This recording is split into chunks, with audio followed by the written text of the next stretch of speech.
lundi 16 mars 2015 7h10 bonjour bon réveil ñu ngi leen di nuyu di leen gërëm ci ànd bi ak télévision Futur Média tey jii le lundi 16 mars 2015 ñu ngi doog àndandoo ak yéen di leen bégal te di leen béggee ak fu ngeen mënti nekk yeewu leen ndax ñun yeewu nañ ca fajar fas yéene leen gunge fii ba 10h jotaay bi nag mooy seen matinalu bopp ak fu ngeen mënti nekk ci réew mi wala ca bitim réew ñu ngi leen di nuyu ñaar la ñuy boole yi leen di bégal ak yi leen di jëriñ fii ba 10h ci télévision Futur Média alors jotaay bu njëkk bi ci kanam lay doon ci wàllu xibaar 8h daañu ci àndandoo ak Mame Faty Dieng Faty ñu ngi lay nuyu. maa ngi lay fay Pape Cheikh naka noonu téléspectateur yu télévision Futur Média ak itam ñi nga bokkal plateau. mbaa jàmm nga fanaane. waaw sant rek naka suba si. sant yàlla bu ñu demee ba 8h loo fas yéene yaatal ci journal bi. bokk na ca waa ñooñu Y'en a marre yi ñu jàpp ca Kinshasa Malal Talla Alioune Sané ak Fadel Barro ñoom nag dañ leen a invité woon di ab groupe boo xamante ni ma nga foofu lu ci mën a am nag ñi nga xam ne ñoom ñooy waa Y'en a marre bokk ci ñoom dinañu tase ak taskatu xibaar yi ci kanam lay doon leneen itam loo xam ne gis nañ ko muy primaire yu parti démocratique sénégalais yokk nañu benn ayu bés ci candidature yi nga xam ne dañ koy déposé lu toll ci fukki candidature jamono ji ne ñu amagum nañ ko leneen itam lu ñu xamle maître Amadou Sall bokk ci ñi layool Karim Wade démb ci ab ndaje la mu wax nee na biir na ko ni Karim Wade moom mu tëj gi dina am maanaam dinañ ko condamné ñetti ponk yooyu daañu ci teg suñu reportage yu rédaction ci kanam lay doon. man tamit am naa ñetti ponk yoo xamante ni Chérif Dia moomu ci gindi xam nga moom moo ñu jox sunu café info chaque lundi ak mardi en plus des journaux daf ñuy expliquer actualité bi et c'est toujours intéressant Faty wax nga ko léegi nii ci say xët tey jii xam naa dina bokk ci li ñuy gën di waxtaane muy waa Y'en a marre yi ñuy teg loxo ca dëkk boobu di Kinshasa mooy capitale bu Congo alors Chérif ñu ngi lay nuyu ñoom lu ñu wuti woon Kinshasa. waaw ñoom dañ fa demoon ginnaaw bi ñu nuyee téléspectateurs yi ngir dañ leen fa invité woon ñu leen fa invité woon mooy benn ONG bu ñuy wax Main dans la Main genre Y'en a marre la boo xamante ni mu nga nekk ca Congo. d'accord ñoom nag dañ fa ñëwoon pour partager seen expérience maanaam ñoom ni ñu def ba installer fii culture citoyenne de manière générale fii Sénégal. mais aussi du ñoom kese ndax am na balai citoyen aussi seen naataango bu balai citoyen. balai citoyen mooy Y'en a marre bi nekkoon fële ci Burkina Faso ñoom ñoo fa jëlee woon Blaise Compaoré. y avait pas que waa Sénégal y avait aussi waaw parce que leader balai citoyen bi di aussi bi Joan moom it dañ ko interpellé moom ak Fadel Barro ak comme ni ko Faty waxee ñoom Y'en a marre yooyu ñoom dañ fa ñëwoon ngir partager expérience bi nga xamante ni am nañ ko maanaam ni ñu def ba comme Sénégal def nañ kii ba nga xamante ni opposé wu ci candidature Ablaye Wade ba alternance amaat fii Burkina aussi loolu moo fa amoon ci octobre 2014 bi ñu génn donc muy ñaari exemple yoo xamante ni c'est des exemples réussis ci wàllu imposer fa li nga xamante ni mooy démocratie ak respect ak droit de l'homme ak yooyu parce que boo xoolee Congo dañu war a dem ci élection ci atum 2016 ki nga xamante ni nag moom mooy Kabila moom moo fa nekk président boobu ba léegi mi ngi bëgg a yàgg mais moom def na ñaari mandat mais ba léegi waxagul ndax day wéyal def troisième mandat même si sur le plan constitutionnel mayuñ ko moom Kabila mu daal di def beneen mandat parce que ñaari mandat yooyu jeex na. may ko mu nekkaat candidat. non mais moom il maintient le flou toujours mais li ñu jot mooy moom dina déposer candidature parce que boo xoolee moom mu ngay def ay loi yu ñu fay voté ci assemblée boo xoolee sa mois yi passé amoon ay jafe-jafe ci assemblée ban jàpp fa ay député yu ni mel ngir rek ñu bañ a opposé wu ci ay réformes yoo xamante ni moom Kabila ma nga ko fay def boo xoolee sur le plan territorial Congo day dëkk mu mag parce que mooy bokk na ci dëkk yi gën a yaatu ci Afrique moom boo xoolee Katanga di nga xamante ni moom mooy région bi gën a naataange foofu mi ngi ko def benn découpage yooyu yëpp ñu jot ne kon sur le plan politique moom ki nga xamante ni mooy Joseph Kabila li mu bëgg rek moom mooy faluwaat ba tax na kon ndaw ñooñu aussi daal di woo ñoom Fadel Barro ak aussi bi Joan mi nga xamante ne moo nekk balai citoyen fële ca Burkina Faso ngir ñu ñëw ñoom it wax fi ñu jaar ba loolu la am Sénégal xëy na mën a am foofu loolu tax nag démb dafa mel ni genre ay defkatu ñaawteef parce que buñ sukkandikoo ci RFI.fr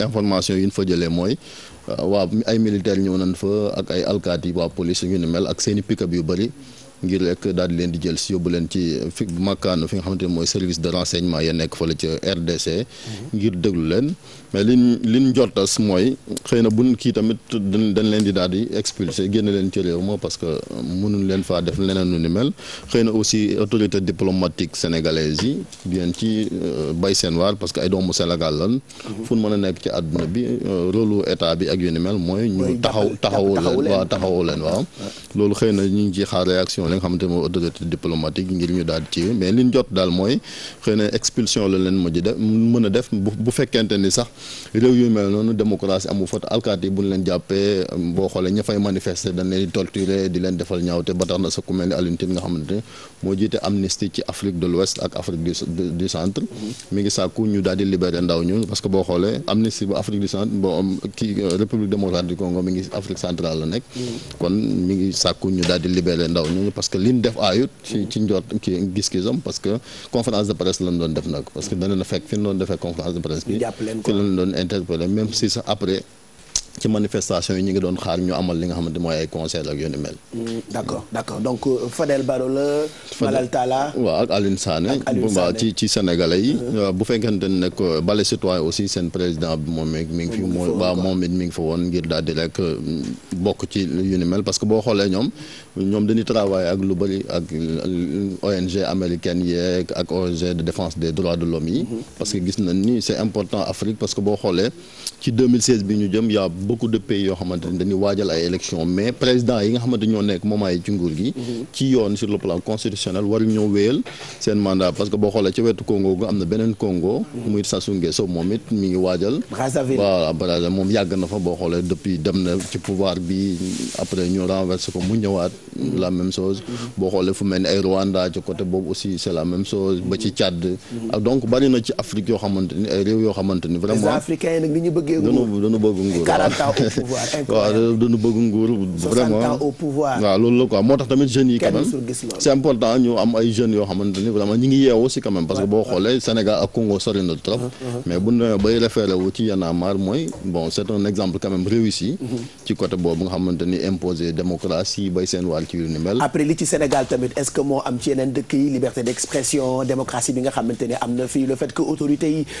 di comprendre yenn ci ay xalaatu citoyen bu nekk est-ce que am na aussi foofu ca Kinshasa. non am na fa moom parce que bon c'est vrai que bokkun mais quand même foofu tamit ndaw ñi lu mu bon xëy na degré yi ñoo bokkul mais boo xoolee c'est la même chose parce que ay yeewu la quoi xam nga acquis démocratique doo xëy rek am ko. dafa am processus la boo xamante ni dafa yàgg trop. Sénégal avant Y'en a marre am na ñeneen ñu fi jiitu yoo xamante ni ñoom it yàgg na noo bay seen waar parce que boo xoolee Senghor bi mu doog a ñëw ak PS parti unique moo fi amoon mais ñu dem ba ci biir nga gis Abdou Diouf nit ñi di ko imposer ba ne mu daal di multipartisme intégral ba nga xamante ne ku nekk boo bëggee créer sa parti nga daal di ko fi créer daal di ñëwaat ci ay yoo xamante ni ay élections ñu dem ba 2000 ñu am fi kon li nga xamante ni moom mooy alternance ba ci 2012 kon ñun Sénégal am na ñaari alternance ba tax na on est très en avance quand même comme ni nga ko waxee ci Afrique mais quand même bu ñu demee tamit ba ay yeneen ndaw yoo xamante ni dem ba ca Congo parce que Congo mosu ñoo amal sax presque élection teg ko ci yoon parce que boo xoolee am Mobutu moo fa nekkoon yàgg fa trop moom it ndeysaan yàgg fa def ñaaw def nekk dictateur bu mag moom it xam nga jël alal ji di ko pasar te li ma la wax Congo bokk na ci yoo xamante ni presque réew mi gën a naat ci Afrique ci yoon buñ ko tegoon ci yoon mais malheureusement si lépp dafa am ay li nga xamante ni mooy ay rébellion bu fa amoon ak yeneen yu fa ñaawteef yoo xamante ni moom moo fa nekkoon mais ndaw ñaa ngay bëgg yow bu ne bay roy ci Sénégal ak yu mel kon moo la ñoom bëgg nañoo jël leen moom voilà donc yooyu dañ doon conférence de presse foofu ca Kinshasa ak ay yeneen ndaw yu fa nekk ak yeneen i ndaw yu mel ni waa Y'en a marre jógee Burkina Faso pour won leen un peu yoon bi ci wàllu joxe sa xalaat ak def li ñu tuddee liberté ci citoyenneté ñu teg leen loxo fan la ñu jëm ak ñoom ak waa Congo xam naa tey ci bis bi peut-être autorité yu Sénégal dinañ ci dugal seeni kàddu pour le moment ñu waxagum mooy waa Amnesty ak Nico Chérif waxee loolu leneen loo xamante ni actualité la ñu bëggoon Chérif itam nga expliquer ñu ko rapidement laata ngay dem des na une semaine pour ñu joxe verdict bu jëm ci procès Karim Wade fi mu tollu tembe nag policiers yi commencé nañu am ay nit yu ñuy teg loxo surtout ci banlieue bi. waaw ci banlieue bi bokk na ci ñoom mbër mi fi nekkoon di Bac Seras xam ni moom jàpp nañu ko depuis samedi yóbbu ko ca commissariat central ba ci Guédiawaye ngir auditionné ko. parce que li ñu jot bu sukkandikoo ci ay bulletins renseignements généraux mooy dafa commencé woon moom it di recruter ay nervi maanaam ñoo xamante ni ay mbër la nag yu ni mel ngir altine bi di ñëw parce que le 23 c'est dans une semaine ci le verdict ba la tombé bis buñ condamné Karim wala yu ni mel ñoom it ñu daal di def ay ñaawteef ci réew meeg yu ni mel ba tax na xëy na loolu tax ci renseignement yooyu ci la police sukkandiku ngir daal di koy interpeller moom ak beneen soxna bu ñuy wax Aminata Ngiraan moom it nee nañ ci ay appel téléphonique yoo xamante ni doon na ko weccoog kii di Bathie Seras ak yu ni mel ci la police sukkandiku ngir def loolu boo xoolee nag arrestation yi bëri na tam Bathie Seras sax ñi ngi kii ne njort ne moom dañ ko jàllale fële ci Rebeuss ndaxte liñ koy tuumaal njortees na ni moom moo ko def ba tax na kon police ak renseignement généraux ñoom it boobu ba léegi ñu ngi ci parce que am na ay menaces yu jógee ci parti yu bëri ngir rek au cas où ñu daal di condamné Karim Wade ñoom ñu daal di def lu ni mel ba tax na xëy na ñu jël seeni devant am dara bañ leen a bett moom moo tax police ak yu ni mel daal di agir de la sorte. mu nga ko donc loolee itam ab xibaar la boo xamee ni laajoon na nga am ay explication yooyu ñu ci defal am na leneen loo xamante ni itam jur na polémique fan yi yëpp ak mairie bu Dakar ñu tuddee ko emprunt obligataire. waaw emprunt obligataire waaw coow li bari na ci trop parce que boo xoolee boobu ba tey yi moom yi jar a expliquer population. emprunt obligataire la parce que benn bor la boo xamante ni sur le marché financier. mairie Dakar daf ko woon la ci wàllu 20 milliards ngir rek après mu daal di def ay projet nguur gi moo ko waroon lebal xaalis. non partenaire am yi parce que dafa am ay partenaires yoo xamante ay USAID ak yu ni mel. da ko ñoom ñoo ko doon def muy ay américain muy 20 milliards mais boo déggee ko rek ministre des finances ki nga xamante ne mooy Amadou Ba ak premier ministre bi ñu demee assemblée nationale ñoom nee nañ dañoo amul ay garantie peut-être yu jógee ci mairie wu Ndakaaru parce que dañuy bañ bu bor buñ ko lebalee boru 20 milliards yi ëllëg xëy na ñu bañ koo fay te boobaa ci nguur gi moom moo koy fay mais Khalifa Sall aussi koroog joxe na benn argument parce que nee na comme ay américains ak yu mel ñoom bu nee ba dugal ci seen loxo peut-être am nañ ay garantie ak yu leer parce que état bi moom moo joxoon avalam ba tax na sax ku mel ni Ousmane Tanor Dieng moom it dugal ci grain de selam koroog moom daal jàppale ci bu baax Khalifa Sall parce que ñoom ñoo bokk seen parti socialiste waa mairie Dakar ak conseil municipaux yi koroog bi ñu daje ñoom dañu jàpp ni politique dafa rax ci lu ni mel parce que xëy na dañuy xeex Khalifa Sall ngir mu bañ a liggéey loo xamante ni nit mën na ca teg bëtam ngir ëllëg bu sampoon dëndam jàkkaarloog Macky Sall ak yu ni mel mais état bi moom giseewu ko noonu kon mu mel daal ñoom ñaari parti yi ñi ngi xëccoo ba léegi ci wàll woowu ba tax na sa Khalifa Sall nee na bis bu lii amul ñoom dinañ ci perte 3 milliards ndax jot nañ cee def investissement bu ni mel ndax partenaires yi aussi bu demee ba ci yàgg mën nañoo retiré wu ci lu mel mais lu ci mën a am moom c'est un peu dommage parce que état bi moom mooy yilif maire de manière générale parce que maire yi démembrement état la donc mën nañoo trouver seen terrain d'entente xool fu ñu waxtaane waaw parce que jot na quoi parce que bu ñu demee ba nii nu mel di xëccoo naan kii maa def lii kii mën def loolu deuxièmement aussi muy Khalifa Sall fi mu bokk di PS ak APR googu yëpp ñoo bokk seen coalition Benno Bokk Yaakaar donc ñi nga xam ne ñooy kilifa yu nu mel ku mel ni Ousmane Tanor Dieng bon c'est vrai mën nay wax ci média yi mais am na canal ñoom ñëpp ñu gisee waxtaan pour trouver benn terrain d'entente parce que lii bu amul yoon lu mel citoyens yi ñoo ci ñàkk bu fekkee ne njëriñu Dakar la lu toll ci 20 milliards bu amul kon ñi nga xamante ñooy citoyens ñoom ñoo ci ñu ñàkk ba tax na kon mënuñoo trouver benn terrain d'entente comme ñoo bokk seen Benno Bokk Yaakaar boobu vraiment ñu jàllale te bàyyi coow li ak yu ni mel ci presse interposée bi. ak ku ne di xëcc sa côté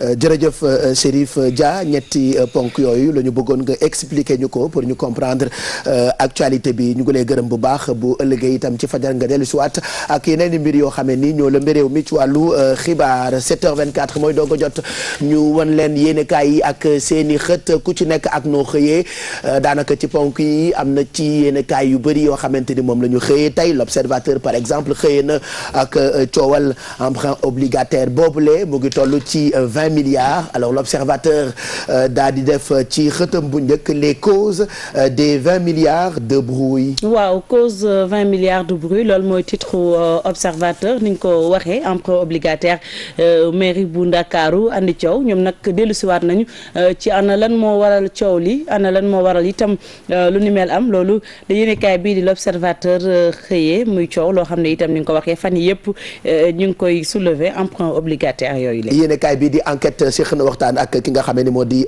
Alboury Ndao ci coowal procès Karim Wade boobule ci enquête tey wax nañu ci compte ba ca Singapour ak Dubai Port Road ak yeneen i mbir yoo xamante ni jëm na ci procès bi laata verdict bi fileek une semaine. enquête de séq waxtaan ak Alboury Ndao li mu wax nag li ñu gis ci titre bi di enquête mën nañu ne moom yulli na li nekk ci xolam ndaxte itam nee nañu Papa Alboury Ndao dellu si waat na ci lu jëm ci compte Singapour yi atte bu Karim Wade ak it 47 milliards yu ñu ne woon am na ko ci ay koppar yaakaar naa yéenekaay bi ku ko jënd Pape Cheikh da nga ci mës gis ponk yëpp yi nga xamante ne yëpp wax nañ ko sànq mu jëm ci atte Karim Wade ba koppar yeeg yu ni mel ndax itam semaine ay bés bi ñu génn la woon ñoom ñaar seen atte ba ndax dañ koo mujj dàq.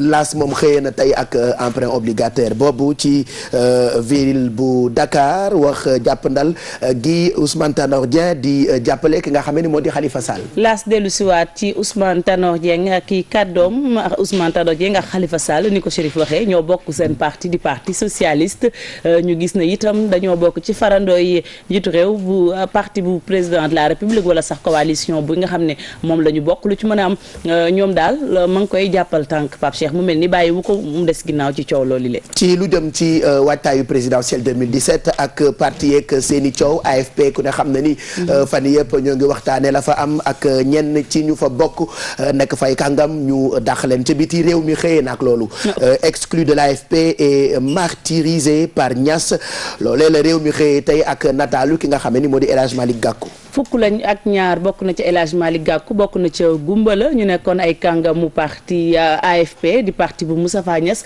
ñoom nag li ñu gis yéenekaay bi mooy bi mu leen dàqee daal réew mi li mu gis mooy mujj na leen defi jàmbaar ndax itam lu ci mën a am Gumbala moom bu fekkee ne itam joxe na réaction am ACR ci télévision Futur Média Malick Gakou kenn déggu ko ñeneen ñi ne riposte lay xaar lu ci mën a am mbir la moo xam ne dañ koy topp ndax coow loolu lëmbe na itam li nga xam ne moom mooy politique Pape Cheikh. poste boobu la ñuy xaar sax moom la yéenekaay bi di Sud Quotidien xëyee tey ci xëtam bu njëkk. Malick Gakou yéenekaay yi xëyee ko lu ko waral dafa bokk ci fukk ak ñaar yu militant u AFP yi ñu dàq Malick Gakou ñu ko daan wax sax numéro 2 bu parti bi lu ci mën a am nekkatu ko ndaxte jël nañu dogal génne ko parti boobu le yéenekaay bii di Sud Quotidien ne ni mi ngi waajal riposte an lan moo tax mu wax ko fan la ko sukkandiku tontu li mi ngi ci biir yéenekaay bii di Sud Quotidien. yéenekaay bii di Témoin xëyee na ak ñaari njiit président Wade ak kii di Moustapha Niass alors li mu def ci xëtam bu njëkk moom yéenekaay bii di Témoin nee na la grande turbulence ci diggante AFP ak PDS. turbulence la ko tuddee la xew ca ñaari parti yooyu nga tudd parti yàgg Sénégal jamono ji ñoo lëmbee réew mi rawatina lu jëm ci wàllu politique AFP ak coow li Moustapha Niass ne du ñu am candidat président Macky Sall la ñuy jàppal tànk ndaw yi ne du ñu ko nangu indi coow lu bëri saaga yàq wax ji mel ni tuleegment le ba ñu mujjee dàq fukk ak ñaar ci ñoom ndax seen taxawaay parti démocratique sénégalais itam Pape Cheikh ñu ne turbulence lu ko waral ñi nga xamante ne si ñoom ñoo bokk ci parti bi ñenn ci ñoom yëkkati nañu seen loxo ne ànduñu ci primaire yi ñu organisé ne ñu dañ koo gaawtu ñeneen ña ca seen beneen wàll ne itam góor gi li mu bëgg mooy teg fi doomam ana lan moo tax ñaari parti yooyu yëngu loolu la yéenekaay bi li de Témoin dellu siwaat et pourtant lu ci ëpp ci parti yooyu nekk xamee ni am na ay coow ñoom daanaka ay allié wu président Macky Sall lañu loolee la Walfadjri xëyee tey def ci xëtam bu njëkk Macky casse ses alliés. waaw bu weesoo PDS lu ci mel ni AFP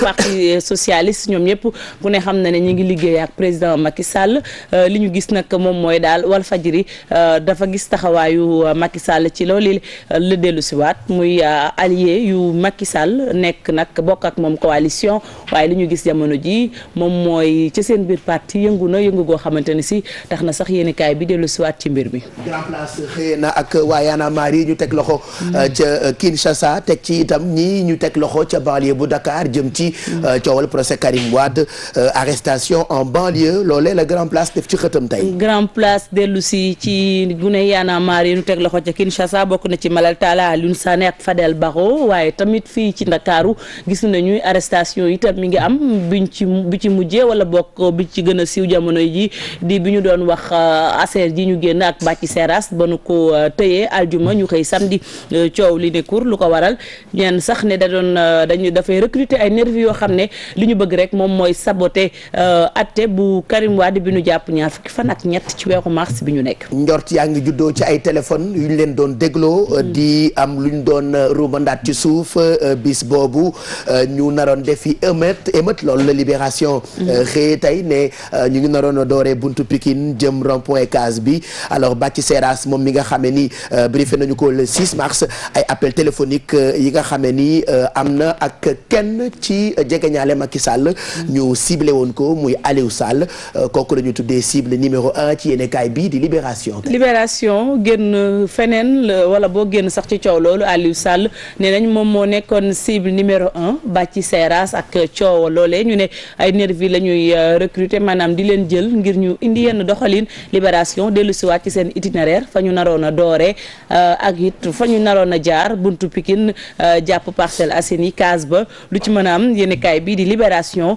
ne lépp mi ngi jaaree ci téléphone écoute ba ñu leen doon def maanaam déglu ba moom moo jur lii tey maanaam ñu démasqué leen Pape Cheikh. Direct Info xëy tey ci xëtam bu njëkk wax ni lan moo tax premier ministre bi mer ba futu toftal ci itam coow li am ci diggante Serigne Mboup ak kii di Tandian. waaw Direct Info dellu si ci coowal Serigne Mboup ak Tandian dellu si waat itam ci njiitu jëwriñ yi moom yéenekaay bi itam foofee la wax mu soxal ki nga xam ne moom mooy Elimane jëwriñ Mahammed Boun Abdallah Dionne ak beneen wàll Serigne Mboup Baba Tandian muy mbir moo xam ne itam mi ngi ci yéenekaay bi di Direct Info. Populaire xëy sekk waxtaan ak ki nga xamee ni moo di Boubacar Boris Diop ku ne xam na ni kàngam la ci wàllu bind ci littérature ak it ñoom livre ak ñoom scène. Populaire xëy ni situation politique ak littérature Boris Diop sans langue de bois. waaw Boris Diop wax na li nga xamante ne si moom la xalaat te it gisu ci defu ci benn laq-laqal le Populaire moo ñu ko xamal Boubacar Boris Diop Pape Cheikh ni nga ko waxee bindkat bu mag def ay jaloore ci littérature fii ci Sénégal. wax na lu jëm ci wàllum littérature boobu les culture maanaam wax na itam ci lu jëm ci wàllu politique lépp mi ngi ko seq ak suñu naataango yu le Populaire. yéenekaay bi di Stade xëy tey ak taxawaayu sunu gaynde yu ndaw yi ci compétition bu mag bi ñu tuddee CHAN alors ñoom nag ñu ngi jëm demi-finale contre Mali junior yooyu noonu daanaka daf leen di tax ñu dem ci mondial bu 2015. waaw Pape Cheikh yaa ngi may dugal. d'accord du ma ci sori suñu gaynde yi. Adja lu xew ba sori woo ci lu xew sport moo xew voilà suñu gaynde yi ni nga ko waxee ASER gi ñu génn nag ñoom mujjee nañu qualifié demi-finale ba noppi itam suma juum la yaakaar naa ne noonu la qualifié na itam ci coupe du monde junior. 2015 voilà 2015 voilà kon noonu la boo ci soriwul woon du baax ni ko ci soree noonu xam na ni lu ñu xamul woon donc loolu la yéenekaay yooyu xëyee xanaa rek li ñuy def mooy découvrir menu bu l'Observateur tey ci bis bi on va se rendre directement au niveau de la rédaction centrale pour la présentation du menu de ce lundi 16 mars 2015 une présentation assurée par Babacar Ndaw Faye. Bonjour Babacar. Bonjour Pape Cheikh Diallo, bonjour à toute l'équipe de Yeewu Leen. Ravi de vous présenter l'édition du jour de l'Observateur qui est revenue sur les causes des 20 milliards de bruit et c'est pour noter qu'on en sait presque tout sur ce qui oppose la ville de Dakar à l'État du Sénégal sur l'affaire de l'emprunt obligataire par appel public à l'épargne de 20 milliards de francs CFA lancé par la municipalité. Le sujet est polémique, c'est l'Observateur qui liste les failles du dossier, relève que le problème aurait dû être réglé depuis longtemps si la ville de Dakar avait appliqué les recommandations du ministère de l'économie, des finances et du plan dans une correspondance qui est parvenue à Khalifa Sall le 27 février dernier.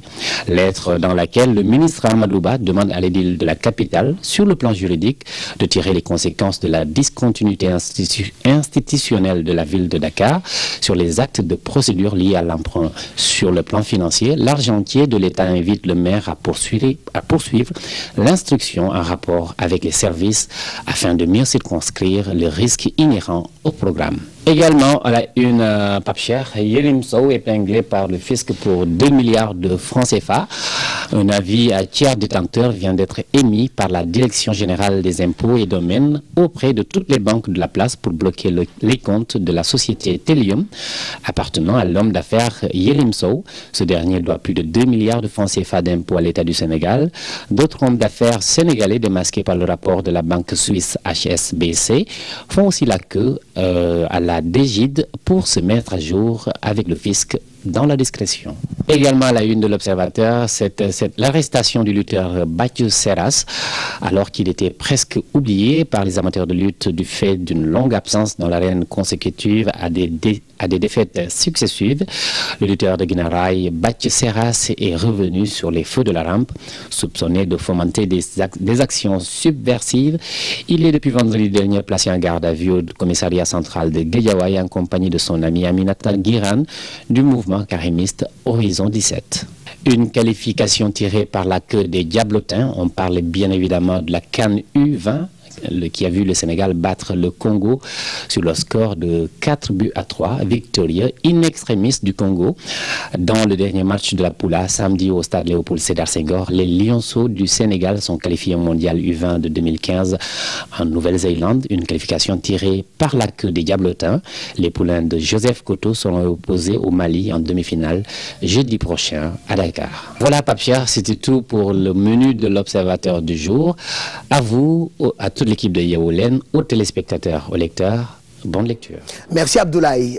Yéen a ko corrigé, c'était plutôt Abdoulaye Diédhiou, mais pas Babacar Ndaw Faye qui est en train de dormir certainement. Abdoulaye Diédhiou qui s'est réveillé ce matin très tôt pour nous présenter le menu de l'Observateur de ce lundi. Bon réveil, bon lundi, on vous souhaite encore une bonne journée.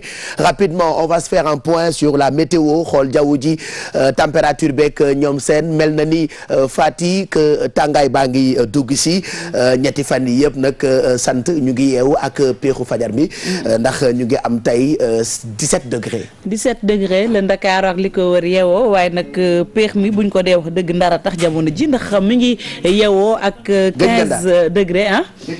conseil depuis premier conseil des ministres décentralisé yàgg na. fan yii rek ñu ngi woon Ndar yëg nga lool. maa ngi leen doon seetaan. dem nañu Ndar. waa Ndar teral leen. voilà ngeen lekk ceebu jënu Ndar. vive Ndar. neex na torop mais Ndar tey sedd na de kon. waaw sedd na 15 degrés la ñu yeewoo beneen nag foo xamante ne si itam xaw na tàng ci suba gi Podor la 18 degrés 21 ca Matam Linguère 19 degrés Diourbel 16 Kaolack 19 25 degrés nag lañ am Tambacounda 25 degrés Pape Cheikh ci suba gi ngoon gi itam dina metti ci Tamba ak li ko wër Kédougou ak Kolda 24 degrés Ziguinchor 19 ngoon gi moom Ndakaaru mooy gën a sedd Ndar mi ngi ci 23 Ndar ñëw ci 25 degrés 31 ca Podor Matam 33 32 degrés ñu am ko Linguère Diourbel Kaolack ak Tambacounda 34 degrés ak Kaolack ngeen baal ma 34 degrés Tambacounda Ziguinchor 33 36 ca Kolda Kédougou 37 degrés 37 degrés mooy température maximale ci ngoon gi marée yi première pleine mer bi am nañ ko 5 heures bi mu toftalee fukki simili ak juróom ba ca topp ñu ngi koy xaar 17h50 minutes tey nag marée basse benn lañ ci am ci kanam lay doon bu 11h toftale ñaar fukki simili géej gi dina yemamaay waxtu yi ci gën a baax nag ngir dem nappi jàpp leen ko ci kanam la bu njëkk bi 9h39 la ba 11h39 ba ca topp guddi la 22h06 ba 0h06 minutes. jant bi fenk na bi 7h toftale fukki simili ak juróom Pape Cheikh xam nga bu tàngaay bi jotee jant bi dootu biddanteeti mu mel nii rek xam nga day teel a jóg waaye nag dina fenk dina soo bu 19h toftale ñaar fukki simili mooy 19h20 minutes. voilà maanaam bëccëg yi ñooy gën a gudd. waaw guddi yi ñooy gën a gàtt. contrairement ak li ñuy am ci jamonoy seddaay ñu ngi lay gërëm Fati xanaa ñu bàyyi la rek nga daw jëli sa café gu tàng nga nite am lan. Tampurit. waaw à tout à l'heure. ni nga bëggee lu fuur ak a bëgg lu fuur moom daal bëggul dara lu dul café gu fuur café bu fuurul du ko bëgg daf koy delloo sali jërëjëf Fati bu ci kaname 8h ñu àndandoo ak yow may mun a ngi fi comme lundi bu jot soit ñu waxtaane lépp lu jëm ci wàllu koom wala lu jëm ci wàllu droit alors tey nag dinañ waxtaane yi jëm ci wàllu droit di nga wax lu jëm ci répudiation naka la ñu mën a répudier jabar c'est ça voilà. après nga wax ma parce que daa am koo xam ne dama ko bëgg a répudier. mbaa du répudiation nag baaxul Pape Cheikh. kan moo la waxal ku la waxal. maa xal sama bopp kan moo la waxal daa am koo xam ne dama ko bëgg a répudier. ah Pape Cheikh fase yombul de. ah fase yomb. yombul de dama foogoo di fase yomb na da ngay xëy rek répudier. xam nga yow sama mag nga dama lay xelal ndànk nga xam noo koy dal doxalee nga xamante ne xale bu jigéen bi du la mën ci dara. donc ginnaaw bi ma nuyoo Pape Cheikh tey lii la ñuy waxtaanee muy répudiation ñu koy wax fase si wolof. donc ñu bëri nag yaakaar ni buñ nee la may naa la sa baat rek da ngaa war a génn kër gi dem déedéet demeewul noonu Pape Cheikh si wàllu yoon. donc dinañ xool. nit ki bu fekkee fase nañ la lan la yoon may ak ku góor ki bu fekkee bëgg na nga génn këram nan la war a doxalee ak jigéen yi nga xam ne itam dañuy jékki-jékki rek fay yóbbu seen ay bagage dem te fekkante ni tribunal tasagul sëy bi loolu yëpp dinañ si ñëw Pape Cheikh. Concentrez-vous à vos oreilles elle va expliquer tout à l'heure. Inch'Allah. Voilà, répudiation de la femme lan la ci yoon wax loolee la may mën a indi tey mu fas yéene ko yaatal ca kanam et puis yéen ñi wut liggéey bëri ngeen ci di ko wut kii dafa décidé woon ni après un an yeewu leen quand même da ngay changer léegi da ngay yokk CV parce que demande de travail yi dafa bëri c'est ça wutkatu liggéey yi dañoo gën a bëri. Oui Pape Cheikh. Prolifération de demande d'emploi. Non mais ça va je pense que am na ay plan yoo xamante ne. prolifération de maladie. Prolifération de ñàkk liggéey feebar la quand même. Bah y a de quoi boo amee jom. waaw exactement et puis je pense que am na ay plan yu bëri yoo xamante ne état Sénégal mu ngi nekk di ko teg. et que chômage bi dinañ sentir benn taux de régression. Pape Cheikh, comme promis, on va pas parler de CV aujourd'hui. Demain, on aura peut-être une liste de peut-être plus de 2 CV, comme ni ñu koy defee chaque jour. Aujourd'hui, on va à la découverte d'un nouveau métier, enfin d'un métier. Voilà, tey damay indi fiche métier Pape Cheikh. jël tànn benn métier tey dañu tànn architecture. Nous sommes allés à la rencontre d'un architecte d'un jeune architecte qui va nous parler de son métier. Donc pour ñi nga xamante ne dañu bëgg def métier boobu dinañ ci jëlee des informations yu leen mën a permettre demain ñu mën a consommer seen ñu mën a exercer seen architecture am na xaalis di dégg naa man bu télé ak rajo dama jàng architecturation bi monsieur Abbas Sall dina la tontu ci loolu. ok ci xaalis bi côté xaalis bi. c'est que nag Pape Cheikh dafa am ay métiers yoo xamante ni boo nekkee xale da ngay yaakaar ni c'est les secteurs yi nga xamante ni rek moom nga bëgg a nekk. ndax xale bi woyu Alioune Mbaye Der bi. bi mu naan transitaire like ak genre yooyu donc dafa am métiers yoo xamante ni doo ko déggee rek da ngay yaakaar ni que vraiment buntu tekki la. waaw mais architecture buntu tekki la devant les architectes que je connais ils sont friqués ils ont beaucoup de thunes là. Après ça dépend parce que comme ni ñu ko fi waxee woon ci plateau bi métier boo gis boo ciy dugg na doon passion. études yu yombul. metti na. et que soo xoolee Sénégal la moyenne l'âge architecte ils ont à peu près la moyenne c'est 55 ans quoi. Donc ils sont tous vieux. Du coup où sont les jeunes est-ce que yomb am xaalis moo tax jeunes yi. di ko jàng pour exercer ko. wala je préfère pas cher qu'on en. nga bañ ci wax. ñu bañ ci si kanam poste de responsabilité bu bees. exactement tu es jolie jaga moom wax bu yàqu la ça je l'entends tous les jours. Pourquoi tu dis pas merci? mu gën a yomb. mais non tu es jolie aujourd'hui. d'habitude mais tey moom je l'entends tous les jours. Merci. mais non je l'entends tous les jours ça. non mais franchement Bijou wax ma lu bees. garaawul expérience. mais tey moom yow laa faral ba franchement. yaa aussi. yaa xam nga lu la ci fekk yow da nga yabaate de. ay ñuwee Bijou Ndiaye du sa morom laa. yow da nga ëppal. Bijou du sa morom tu exagères. voilà donc tey dafa jël benn métier daf ñu koy présenter pour ñi ko xamul xale yi ko bëgg a nekk di ngeen am ay astuces ak yu ngeen mën a comprendre ci métier wu architecte comme chaque lundi suñu ay coup de cœur tey on va encore faire un petit voyage musical. naa ko waxee nii rek bu la neexee ba mu njëkk. Les enfants sont encore à la maison ok voyage musical entre les États-Unis non kii dama ko yërëm. non mais franchement. dama ko leen métti teguma leen ko. la ma leen waxal moo leen métti. ay gisagu leen dara. seytaane bi. laaj la dara. donc Pape Cheikh voyage musical entre les États-Unis Nigeria Sénégal ak Beyoncé Mine benn clip boo xam ne c'est tellement beau que j'étais obligée de indi ko fii pour nit ci seetaan ko ñu partagé ko mooy mu naag may xool fan si Beyoncé la xam naa ni seetaan na ko ba pare mais dinaa leen ko wan yéen téléspectateurs yi seetaan ak ñi nekk ci plateau bi bu bees Nigeria ak Davido The Sound clip bi ñi moo ma topp pendant 4 jours di ma daaxi ji pour wan ma ko parce que naan ma clip bi dafa rafet ma koy bañ a seetaan mais effectivement bi ma ko xoolee gis naa ni que c'est un très beau clip bu ñu tourné ci désert bi j'imagine que Dubaï la di ngeen ko gis tout à l'heure finir par Sénégal ak Djiby Seye bi nga xam ne day cartonné actuellement ak dernier single bi mu génnee nekk Mame Marie Sène Gawlo bokk ci compilation I Love Sénégal bi Booba génnee temps yi bi mu war a génne en fait.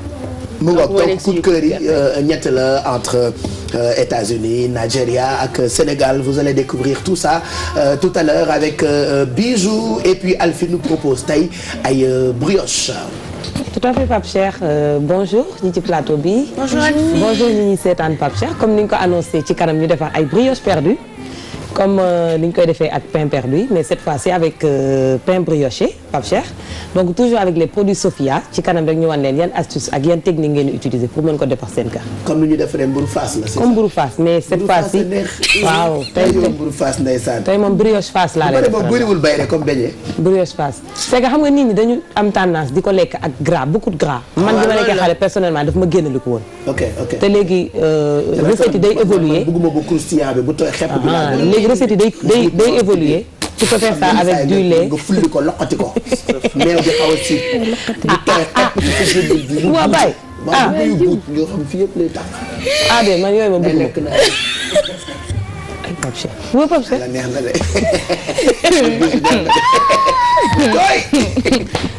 du de. non bi moom du tooy nag. ok bi du tooy du wow du tooy. kon tey du ma lekk. ah non wala boo bëggee sa bopp ma tooyal ko. bàyyi ma doon di lekk muy takk il faut que ma def moo wane technique gu lekk boobu nga xam ni boo mënul def ni parce que yenn saa yi mu. da nga koy démontrer en direct. doo ko mën a jot tu es obligé de faire. oui. Marc. donc loolu laa bëgg tey pour jàngal ko. waaw démontrer waaw naa la jox nga démontrer. jàngal ça pour les enfants. non c'est bon instant bi war nañ nekk di dem école grave dafa lu la neex. alors brioche wala brioche. comme pain perdu brioche perdue la ko tuddee ci kanam loolu la ñuy toggal Alfie 7h47 on va faire du sport comme tous les matins bonjour coach. bonjour Pape Cheikh. Samba ak Mas. waaw Samba ak Bàcc. Samba ak Bàcc. waaw nuyu nañ leen. ñu ngi lay fay nuyu waa Sénégal yëpp. yaakaar naa yeewu ngeen ca fajar. waaw ñu continuer suñu émission yeewu leen rek. ak activité physique bu bari. donc préparer seen journée. ayca gën a nekk ci forme. tànga yaram yëpp. soxna na ngeen def yéen a ngi jàmm. alhamdulilah. alors Alfie ça va bien. allez rapidement ce matin on va travailler le centre du corps. abdominaux obliques.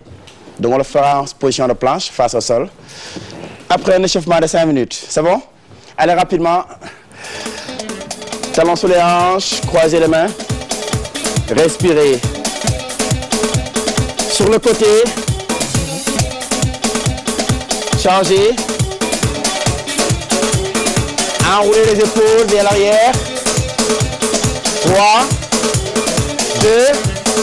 Le premier mouvement, step touch, partez. Allez utiliser les jambes. C'est parti, on chauffe tout le corps. On respire. Montez, descendez, commandant respire. Ça va? Allez utiliser les jambes. Utilisez-les, montez, descendez. Là nous sommes en step touch. Le même mouvement. Utilisez les bras. Partez. 8. 7. Ça va derrière. 6. 5. Levez la poitrine. Tendez, tirez les coudes loin derrière. 3. Le même mouvement, synchronise. Allez, c'est parti. Ouvrez, fermez, bras jambes même côté. Synchronisez.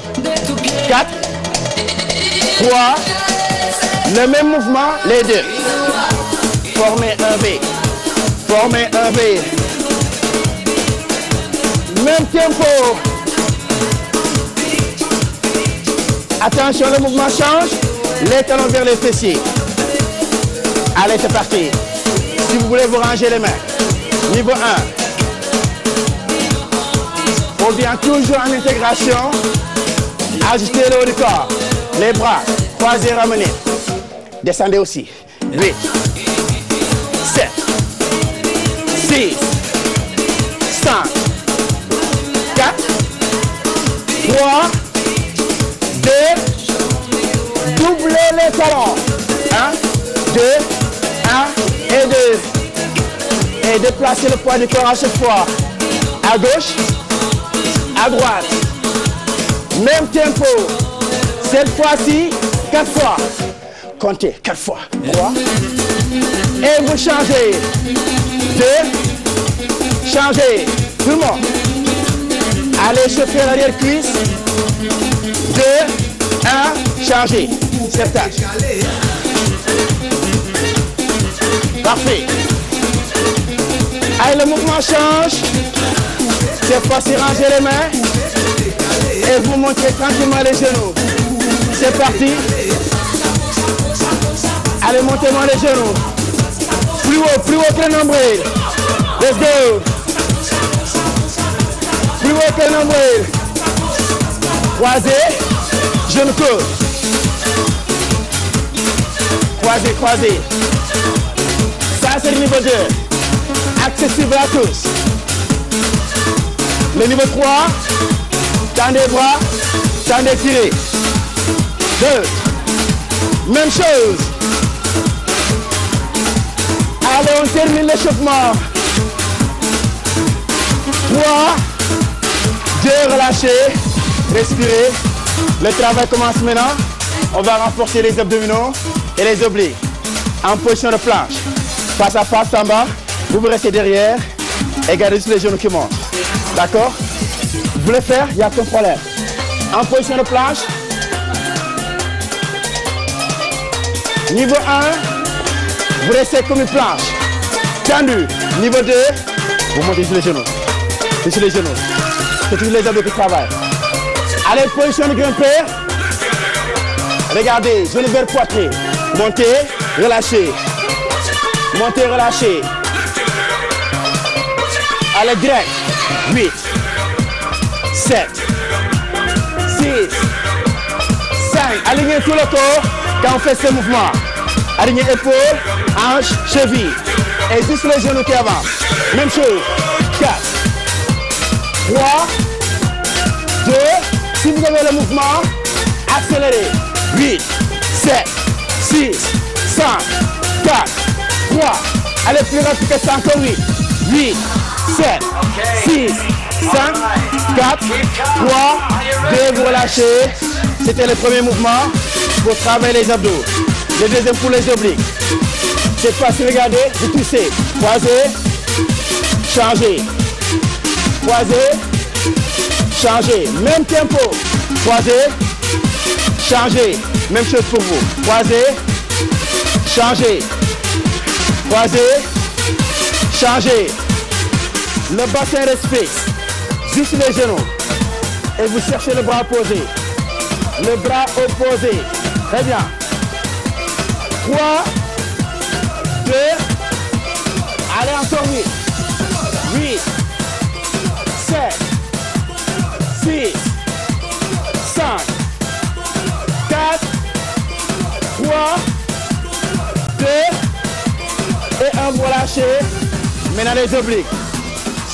Vous, regardez, faites-moi ça, des inclinaisons latérales. Samba, on sort, moi.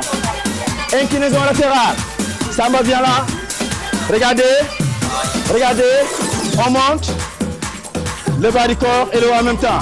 Là, vous travaillez les obliques de manière intense. Et là, vous relâchez.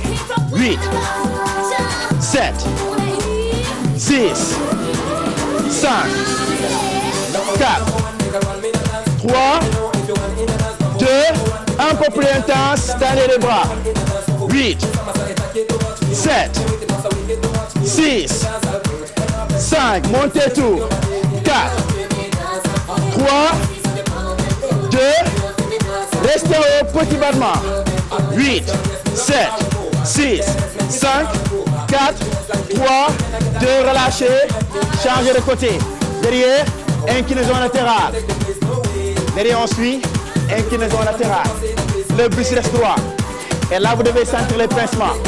Si vous ne les sentez pas, c'est pas bon. Allez, ça va. 8, 7. Décollez carrément l'épaule. Il n'y a que le cou qui reste comme ça. Il n'y a que le cou qui reste comme ça. Très bien. Décollez le haut et le bas du corps en même temps. 8, 7, 6, 5,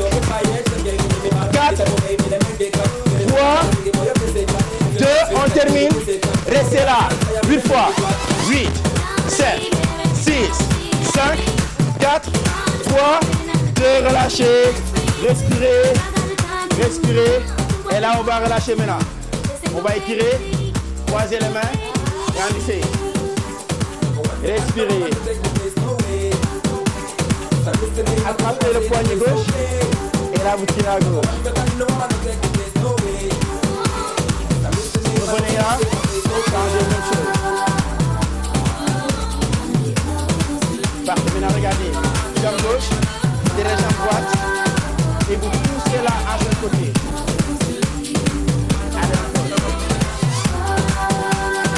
Libérez. L'autre jambe. Vous prenez. Les genoux vers le sol. Et là, vous relâchez la main cuisse. On respire. Posez. Cette même jambe, l'épaule entière. Le bras traverse le corps. Tirez. 3, 2. Maintenant, vous changez de jambe. L'autre jambe. Poussez. Cherchez le plus loin possible. Relâchez toute cette partie du corps. Très bien. Là, vous relâchez. L'autre jambe. Tirez. Le poids du corps sur la jambe d'appui. Alors respire. 4, 3. Les épaules. Le bras traverse le corps. Allez, respire. Relâchez. Cuisse à gauche. Cuisse à droite. Sortez carrément de l'effort. 3, 2 et 1. C'est le tout pour ce matin. Reposez-vous bien. Et à demain. Inch'Allah. Merci Samba.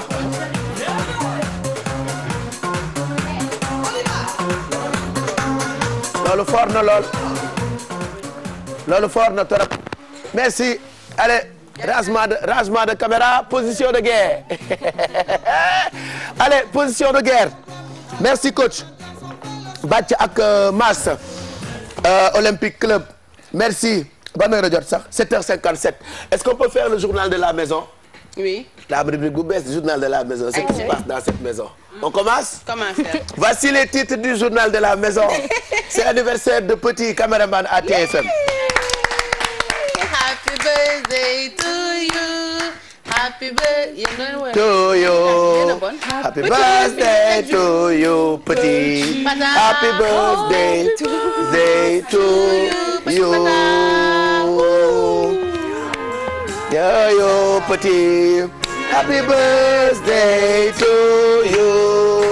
Happy birthday to you. Happy birthday to you. Happy birthday to you, petit. Happy birthday to you. Autre information. Tout ce que tu veux. Le pantalon de Tonton Mac, réalisateur de l'émission, est déchiré. Bravo Tonton Mac. Ku am puso ak wëñ pour ñawal koko. daa réalisé ba pantalon bi déchiré. nee na gisu ko fan la xotteeku. bi nga ñu rombee sànq tubé ji ci ginnaaw dafa xar. Xanaa madame n'est pas là, tu n'as pas dormi chez toi. Allez, prêtez-lui un puso et un wëñ. mu ñaw ko. Deuxième information, normalement. Dama bëggoon def télé buissonnière ce matin. Donc quand le technicien a su que émission bi du am, quelqu'un a volé li ñuy takkee micro bi. Donc ce matin quand je faisais permanence dañoo jël micro bi ñu lunkal ko ci fi bouton yi di jaar. Donc technicien bi sàcc li ñuy tappee micro bi, on te demande de ramener ça avant 10 heures, sinon on donne ton nom. Ouais. Je donne les initiales tout de suite ou j'attends tout à l'heure pour donner les initiales parce que c'est pas la première fois que nit di sàcc ci télé bi, donc il y a un voleur ou une voleuse. Am na ñu jàpp ni Khadija dafe la mais kenn xamagul. Il est 7h59. Deuxième information. Troisième information. Troisième information. Quatrième information. La tête de Kia est jolie ce matin. Ouais, qui t'a coiffé? Complexe Sophia avec Tata Fatlay. Merci. maa ngi moom complexe Sophia rek ak kenn. yow da nga mel ni ku dem Sophia yow foo demoon dafa mel ni ginnaaw Sophia nga demoon. Sophia laa def. et ba wax ni Tata daf may wantit souvent pour sama bopp bi Tata baax na ni dégg nga merci waay. il faut que tu déedéet. Il est 8h pile, 5e information. Voici le journal de 8h. Ouais! Journal.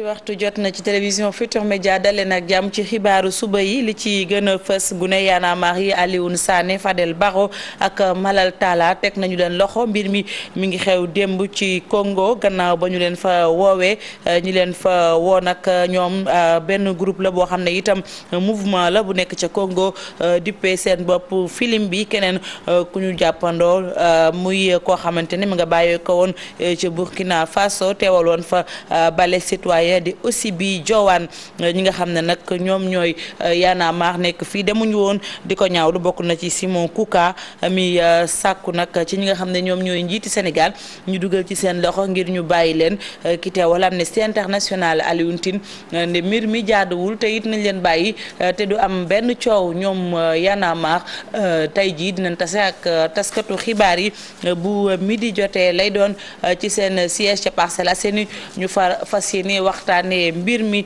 leneen sax jëm ci wàllu politique Maître Amadou Sall bokk ci ñi layool Karim Wade li mu wax rek moom mooy biir ne ko ni moom Karim Wade moomee sax dinañ ko teggi daan maanaam dinañ ko condamné loolee mi ngi ko yëkkati ci am ndaje ñoom waa Parti démocratique sénégalais ñu des ak ñoom ci seen primaire yi ñu dëkkmal yokkaat nañu ci maanaam datu dépôt yi benn ayu bés lu ko waral jamono ji ñu ne ñi candidat yi waan mala bokk ñi nga xam ne am nañu yéene bokk ci yooyu les primaires ñi ngay wéy di déposer seen candidature ñu des ci Ndakaaru wax ci leneen Dalifort gox la boo xam ne la fa nekk ci ay jafe-jafe bëri na bokk na ci càcc gi ak ñàkk kaaraange askan wi sàkku ñu defal leen poste de police naka noonu ay yoon yu nuy jaar ndax seen dëkkuwaay làqu na ba jéggi daayoo dañ ci ànd ak Salimata Seck Jibi Diallo ñoo fa demaloon télévision Futurs Médias.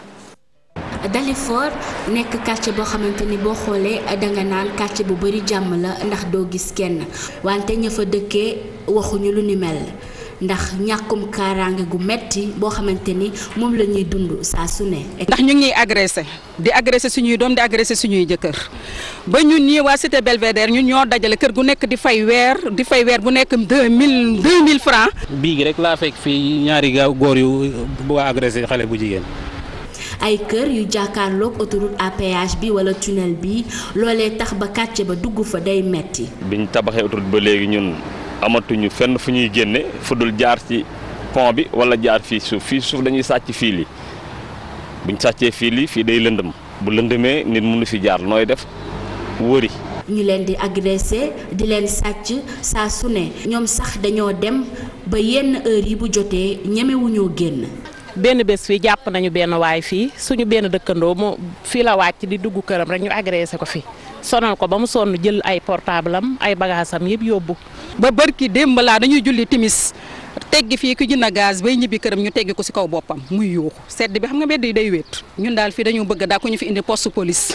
ñi dëkkee nag ci quartier bi di Dalifort li ñu bëgg rek moom mooy mel na comme ñëpp bañ di xalaat ñàkk kaaraange ñu wutal leen poste de police wante itam ñuy génn di doxi seen soxla muy bëccëg muy guddi. fitna yow ca Daara Xuddoos nekk ca diwaanu Mboro lu ko waral askan wa mer ba futu ci centrale ya ñu fa def ñu ne nag centrale yi fi mu ne nii dugaluñ leen ca waaye itam pollution ma nga leen di rey saxaar sax di fa génne lu ko waral këriñ ba fa nekk moom moo tax na sax askan wi ñaaw lu ni mel dañuy dem ca diwaan ba fekki fa ñenn ci ndawal télévision Futurs Médias wala groupe Futurs Médias Cheikh Anta Diop ak Sey Latiya. ay société yu yëngu na gasam gàncax ci suuf ay centrale yu ñu tabax nag ci diggante Mboor ak Meewaan tey ba Njaay ak Daaru Xuddoos jamono yi moom mooy lëmbee askan wi nee nañ de tiit nañu lool ndaxte nag société yi nga xam ne ñoom ñoo leen wër de daanaka ay loraange yu bëri lañ leen di indil. li fi nekk ñun lu ñuy rey dong la mooy ñëw nañu ñu ngi gas suñuy suuf population bi amatuñu foofu nu bàyyi le peu yi nga xamee ni bas-fonds yi nu bàyyi woon population yi ñëw di ca góorgóorlu di ci def maraîchage mooy légumes yi ngay gis ci bunt bi de temps en temps dañuy ubbi vannes yi yàq seen mbay. rax ci dolli ñaari centrale à charbon yoo xamante ni door nañ ko di ko tabax nag fi nga xamante ni moom mooy Daaru Xuddoos waaye di askan wi nee nañ benn yoon de ñëw ñu laaj leen te waxuñu ñoom dara ba tax ne nag ñoom daal dañoo gis rek ñu xëy di ci liggéey.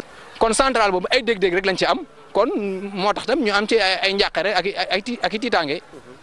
waa Forum Civil nag ñoom nag di ci artu nguur gi ne nañu jàppale askan wi yeewoo fi. ñi ngi ñaan état bi mu respecté fexe ba nga xam ni ak yelleefu doomu aadama yi ñu mën ko respecté fexe ba nga xam ni aussi li nga xam ni mi mu lay jur ci wàllu koom-koom mu delluwaat ci population yi beneen bi aussi mooy centrale à charbon boobu nga xam ne ICS ñu ngi ko bëgg a samp sa population yi d'accord nañ ci ndax muy jur ay fitna ci wàllu wér-gu-yaram ci wàllu environnement ñu wax ni nañu def une étude d'impact environnemental. liñ ci mën a jàpp mooy la xewoon jogoon buñ sàgganoon lee dina xew fii ci Daaru Xuddoos buñ ci teelu lay jokk.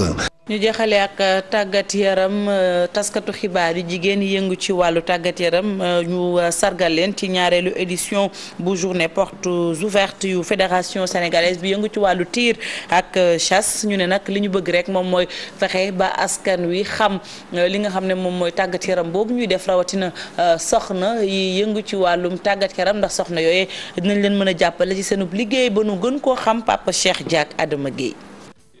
fédération sénégalaise de tir ak chasse moo doon amal ñaareelu édition wu bis bi mu ubbil ay buntam askan wi ngir gën lañ xam leel ak lii di tir sportif ñu jagleel ko nag journaliste yu jigéen yuy yëngu ci tàggat yaram.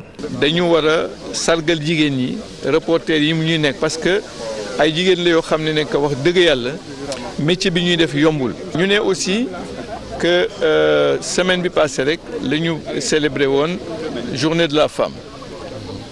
et loolu tamit gën nañu tax pour que ñu jël jigéen ñi pour ñu mun leen teg pour ñu journée bi pour ñu déjee leen ko. Kumbaka kenn ci journaliste yooyu di rafetlu tànneef gi ñu leen tànn. décision bu rafet la parce que dañu jàpp ne ñun jigéen ñi peut-être lu ñuy suivre lu mel ni tir ak chasse bëriwul te tey président Mamadou Ba mu nekk président fédération sénégalaise tir et chasse mu organiser journée bu mel nii comme ñu bëri dañu naan sport bi peut-être ay sport dafa am ñu ko moom. dinañu permettre ñun ñu gën a xam naka lañ koy defee. ministre des sports Matar Ba mi doon présider xew-xew bi dig waa fédération sénégalaise de tir ak chasse fii ak diir benn champ de tir fële ca Diamniadio ngir ñu mën a gën a pratiquer seen sport ci ay anam yu muccub ay. suuf sañ ñu war a jox ci Diamniadio jox nañ ñu ko déjà ñu ngi ciy travailler pour am financement yeeg lépp accompagner leen pour ñu am fédération boo tir fu ñuy tirer stand de tir boo xamante ne dina répondre aux normes internationales. fexe ba jigéen taskatu xabaar yi gën a miin lii di tir ak chasse waaye tamit xamale discipline bi ak askan wi loolu moo doon yenn ci mbébétu deuxième journée portes ouvertes bu fédération sénégalaise de tir ak chasse. Pape Cheikh Diack ñu ngi lay sant yéen tamit naka noonu ci seen safo ak may nopp gi yow leen dafay wéy ñun nag ngi leen jox di daje ci kanam bu fukki waxtu jotee xibaar yi lay doon ci français jaa ngeen jëf ba ci kanam incha allah.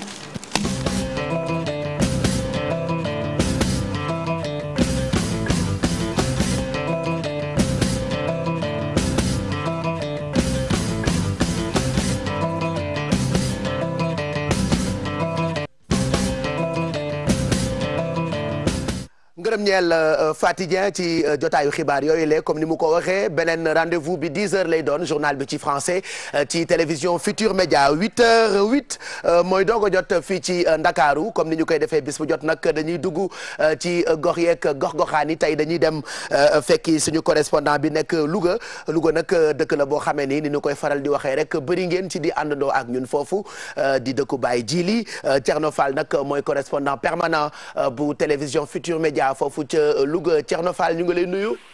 Pape Cheikh maa ngi lay fay. mbaa jàmm nga fanaane. jërëjëf yu bëri alhamdulilah. macha allah tey lu ñu mën a jàpp ci ay xibaar foofu ca Louga loo. Pape Cheikh li ñuy jëkk a jàpp ci xibaar fii bokk na ci dox ñaxtu bi nga xamee ni rek waa mouvement libéré Karim ci njiital Makhtar Sylla ñu gën ko xam ci UQA waaye itam ànd ak Fonds patriotique pour la défense de la République ci njiital Ousseynou Mawo Tall doxu ñaxtu boobu nag liñ ci metitlu bokk na ci téye gi ñu téye kii di Karim Wade di ñaan nag ñu libéré ko waaye itam rax ci dolli seeruwaayu dund bi nga xamee ni si diis na ci kaw askan wi ak yeneen jafe-jafe yu lëkkalikook wàllu suuf fii ci diwaanu Louga ñoom nag ñi ngi jeexale crise scolaire bi maanaam jafe-jafe yi am ci wàllu njàng mi naqarlu nañ ko bu baax seen doom yi nga xamee ni ñu ngi ci kër yi jamono yi jàngi wuñu ci wàllu crise scolaire boobu ci la ñuy daal di def maanaam jafe-jafe yooyu ak maanaam débrayage bi nga xamee ni rek grand cadre des enseignants fas yéene nañ ko amal tey ji à partir de 9h ak benn grève 48 heures bu nga xamee ni si dinañ ko tàmbali nekkee suba ak ginnaaw suba grand cadre nag dañu amaloon am ndaje fii ci diwaanu Louga ci njiital Oumar Wali Zoumarou nga xamee ni si bokk na ci responsable kuréel ko nga xam ni lëkkale na ay syndicat enseignant yu bëri fii ci diwaanu Louga nag ñii di jàngalekat yi takku nañu ngir wëyal xeex boobu waaye itam fas yéene nañoo yóbbu seen ñaxtu yooyu ci marché yi ak ci place publique yi waxtaan ak ñi nga xam ne ñoo di askan wi ngir xamal leen li nga xamee ni rek moo waral seen grève bi ndax itam ñoom ñu mën cee bay seen waar ba ñi nga xamee ni si ñoo di nguur gi indi ay saafara ci seen loolu nga xamee ni si ñoo ngi koy sàkku ba njàng mi mën a wëy su ko defee ci wàllu njàng moomu ba tey ci la ñuy des ki nga xamee ni moo di njiital yoonu askan wi di Madieye Mbodj yëkkati na ci ay kaddu daa di ñaawlu bu baax ñàkk dëppook ay digéem yi nga xamee ni si nguurug Sénégal amal na ko ba tax enseignants yi dellu buum ci boy gi ci grève yooyu waaye nag moom muy sàkku ngir ñaari pàcc yooyu di nguur gi ak syndicat enseignants yi ngir ñu mën a daje ci waxtaan wu yaatu ba indi ay saafara ci njàng mi nga xamee ne rek suñu doom yi dinañu mën a dellu ci école yi moom nag da doon amal fii ab assemblée générale dajeek ay militants yi nga xamee ne rek ñu ngi doon waxtaane ab congrès bi nga xamee ne moom la ñu dëgmal Pape Cheikh loolu mooy xibaar yi ñu mën a tënk fii ci diwaanu Louga xanaa di la jox dig daje ba beneen di leen nuyu yéen ñu nekk foofu yëpp ci plateau bi ak téléspectateurs yi nga xam ne ñu ngi leen di suivre. jërëjëf Thierno Fall ñu ngi lay gërëm yaa ñu teewal foofu ca Louga ñu bàyyi la rek nga daw àggali liggéey bi ndax tey ci bis bi yëpp di nga indi ay xibaar ci suñu ay jotaayu xibaar ci télé bi ak it ci rajo bi RFM wala sax ci site internet bi www.igfm wala .gfm.sn 8h12 mooy doog a jot mbokk yi mbaa jàmm ngeen fanaan ñu ngi leen di ñaanal bëccëg bu neex ci télévision Futur Média on vous souhaite un très beau lundi yenn saa yi ñun liggéeykat yi bu ñu xëyee lundi on a envie de manger nos patrons. C'est vrai, des fois tu es très énervé parce que tu n'as pas envie d'aller au travail da ngay jéppi sa patron yenn saa yi da ngay bëgg a jël sa patron def ko ci mburu yéey xamp ko waaw yéey ko di nga ci def beurre wala waaw oui doo ci def sax beurre moom rek ngay lekk comme ni nga mën a yeewoo am ñoo rey sa xel noonu ngay yeewoo yenn saa yi lundi bi metti lool 10 pour nga jóg mais tu as envie de boo demee au bureau ki ngay njëkk a tirer rek mooy sa patron pa c'est mort mais bon heureusement ba am ngeen yeewu leen tous les matins ak fu ngeen mënti nekk di ñu seetaan ñu ngi nuyu nag suñu xarit yi nga xamante ni ñu ngi nekk France di ñu seetaan Lalla Benjeloun et puis tous les autres qui nous regardent tous les matins on vous souhaite un très bon lundi sur Trévision sur Trévision mais sur télévision Futur Média Trévision télévision Futur Média et ce qu'on va faire tout de suite mooy jàll ci Jóg Job comme tous les matins alors tey nag Kia nous parle d'un métier boo xamante ni bëri na certainement ay xale yu ñuy seetaan bëgg ko pratiquer muy métier architecte c'est ça. Exactement, Pape Cheikh. Donc on est allé à la découverte d'un jeune architecte qui s'appelle Mohamed Abbas Sall, qui est directeur général. Il a 32 ans, diplômé d'État à l'ENSA Grenoble. On va regarder l'entretien et revenir sur le plateau, répondre à certaines questions. Aïcha. Écoutez, merci beaucoup déjà de vous intéresser à ce métier. C'est toujours intéressant pour nous de pouvoir parler de la profession que nous exerçons, parce que nous trouvons que c'est une profession qui est très peu connue, malheureusement, et qui, malgré tout, est très intéressante à pratiquer, à exercer, de par l'impact qu'on peut avoir sur le cadre de vie des gens pour lesquels nous travaillons. Ce qu'il faut comprendre et ce qu'il faut savoir de manière assez générale, c'est qu'un architecte est d'abord un concepteur. Un architecte est un penseur. Malheureusement, à chaque fois qu'on entend le mot architecte, on pense au bâtiment. Et c'est une idée reçue. L'architecte n'est pas formé pour faire du bâtiment.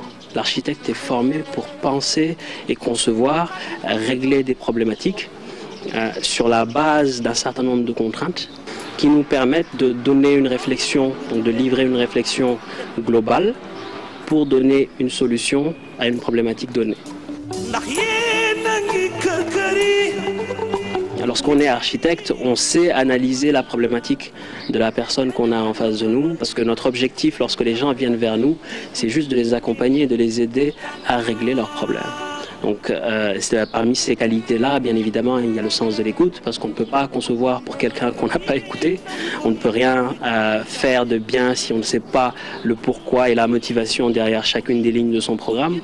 La deuxième qualité que je trouve essentielle, c'est la capacité d'analyse, parce qu'aujourd'hui, lorsqu'on a ces différents éléments sur différents projets, il faut savoir peser le pour et le contre et savoir conseiller au mieux son client, soit à attendre une meilleure situation financière pour réaliser son projet ou à aller chercher un terrain plus adéquat par rapport à son besoin, etc. Donc c'est ce rôle de conseil-là qu'il est important de mettre en avant. Je pense qu'il faut avoir le courage de dire les choses comme elles sont. Il n'y a pas d'école d'architecture aujourd'hui au Sénégal. Il y en a eu une dans le temps. Elle a été fermée. C'était une école inter-État qui devait être financée par différents États, qui a été fermée finalement pour des raisons de budget. L'Ordre des architectes du Sénégal est en train de travailler de manière assez intense avec le ministère de tutelle, donc qui est le ministère de l'Urbanisme, pour la mise en place d'une école d'architecture. Et ce qui est intéressant, c'est que la base de cette école-là est une réflexion sur quel type d'architecte est-ce qu'on veut former. Il y a plusieurs spécialisations différentes. Vous allez avoir des architectes paysagistes, vous allez avoir des architectes d'intérieur, vous allez avoir des architectes urbanistes. Donc il y a plein de déclinaisons comme ça qui permettent à tout un chacun de trouver sa place dans l'exercice de cette profession. Est-ce que ça paye? Alors très bien, ça paye énormément. Ça paye énormément en termes de satisfaction personnelle. Parce que lorsqu'on exerce un métier qui plaît, on le fait pour la passion, on ne le fait pas pour l'argent. Alors, le seul conseil que je peux leur donner, c'est d'être persévérant, parce que ce n'est pas une voie facile. C'est un métier avant le métier, ce sont des études qui sont extrêmement longues. Et lorsqu'on arrive au bout de ces années d'études, aucun diplômé ne va venir vous parler d'argent. Ils vont venir vous parler de projets. Ils vont venir vous parler de la vision qu'ils ont sur leur ville, de la vision qu'ils ont sur l'urbanisation de tout le Sénégal, de l'Afrique de l'Ouest. Ils vont vous parler de projets par rapport à l'utilisation de matériaux locaux. Ils vont vous parler de comment construire dans les villages de manière écologique, de manière économe, pour que même ces gens qui sont dans des espaces reculés, qui pensent ne pas avoir besoin d'architectes, puissent tirer profit de cette expertise et de ces compétences qu'ils ont. Et c'est l'état d'esprit. Un jeune architecte de 32 ans, nee na il faut nga am passion. donte salaire bi baax na mais amul école bu ñuy jàngalee métier wu architecte fii ci Sénégal. Exactement da ngay romb très souvent fii nga gis ñu bind école d'architecture et en réalité il nous dit qu'il y a, c'est ses propos il nous dit qu'il y a pas d'école d'architecte au Sénégal. Ceci dit képp koo xam ne da nga bëgg jàng architecture muy ñi nga xam ne ñu ngi ñuy seetaan wala ñu ko bëgg a def enfin te amaguñu sax seen bac. Le temps que, parce qu'il a parlé également de l'ordre des architectes qui est en train de travailler avec le ministère de l'urbanisme pour plutôt penser à quel type de jeunes il faut former, quel type de formation il faut faire pour être un bon architecte. Il n'y a pas réellement d'école d'architecture au Sénégal. Aujourd'hui, il a parlé de ces architectes qui se regroupent, qui ne sont pas des docteurs en architecture, qui n'ont pas de pédagogie, qui se regroupent et qui créent une école de formation en architecture. Il le déplore. Ceci est différent quand ces jeunes sortent de ces écoles-là, ils n'ont aucun niveau. Ils n'ont aucun niveau. La formation, en réalité, ne touche pas réellement le fond de l'architecture. C'est peut-être sur la forme, peut-être que nous irons voir une école d'architecture au Sénégal également pour avoir beaucoup de précision. Ce qui veut dire qu'il faut ñu def très attention pour souvent dañuy gis ni école bi dañuy jàngale architecture. te en réalité il faut nga renseigner wu bu baax. Exactement.